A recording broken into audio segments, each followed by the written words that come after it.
Kristo. Magsipo mo na po ang lahat. Magandang araw po sa inyo lahat. Magandang araw. Para pag-ibig po, ano kaya po natin ang mabuting balita isang bukas na kung saan si Jesus ay humirang na 12. Pero po, dito po 12 ito, dahil po ito sa mas malaki pang bilang, sa mas maraming ang alagad niya.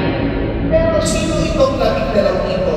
Hindi lang sila disciple, kundi sila po yung mga sinugo, sila po yung mga apostol. Sino po itong mga ito, mga kapatid? At ano po ang kanilang tinampanan sa ating simbahan at narangin sa kasaysayan ng ating kaligtasan? Mga kapatid, si Jesus nagkatawang tao, nangaral at magaling ng mga sakit upang ipalaganap ang kaharian ng Diyos. Pero hindi niya ito kayang mag-isa. Kaya kailangan niya po ng mga kasama. Ito po'y kanyang mga collaborator. At ang mga collaborator po nito na 12 apostol na ito ay naging kasama niya sa kanyang pagpapahayag ng paghahari ng Diyos. Pero mga kapatid, may gilid ang ating Panginoon sa Kristo. Binigyan niya ito ng kapangyarihan, pagpagaling ng may sakit at pagpalayas ng mga demonyo.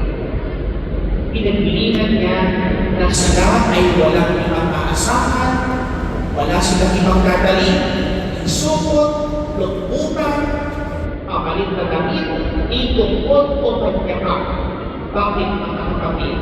Kasi po, bilang alagad ng Diyos, bilang tagasunod ng ating Panginoon sa Kristo, bilang isinugo ng ating Panginoon Jesus upang ipalaganap ang kanyang salita, wala tayong ibang aasahan kundi ang Diyos.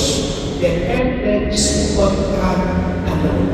Ngayon po kasi mga kapatid, sa dinami-dami ng binibigay ng mundo, hindi na natin malaman kung kanino tayo naasa. Sa dinami-dami ng binibigay sa ating biyaya, sa dinami-dami ng mga advancement ng mundo, nakakalimutan na natin tumawag sa Diyos. Kapag po tayo nagiging hawakan, kapag po tayo nakakakad sa buhay, madalas, hindi tayo tumatawag sa Diyos. Pero kapag tayo nahihirapan, kapag po tayo walang-wala, kapag wala na tayo mapuntahan, sino ang makipupuntahan? Si Jesus, ang ating Panginoon. Pero mga kapatid, ituturuan tayo ng mabuting balita na walang tayong ibang maasahan, nalapitan, pupuntahan, hihingan, kundi ang Diyos. Minsan, kung sino pa yung mga hinihingan natin, ito pa yung mga kurakot at pagkanakaw. Huwag kang hihingi ito, madadamay na. Pero kung ang Diyos ang hihingan mo, wala kang liability, wala kang pag-aasala. Sapagkat ang Diyos ang hihingi sa atin, pagpapala.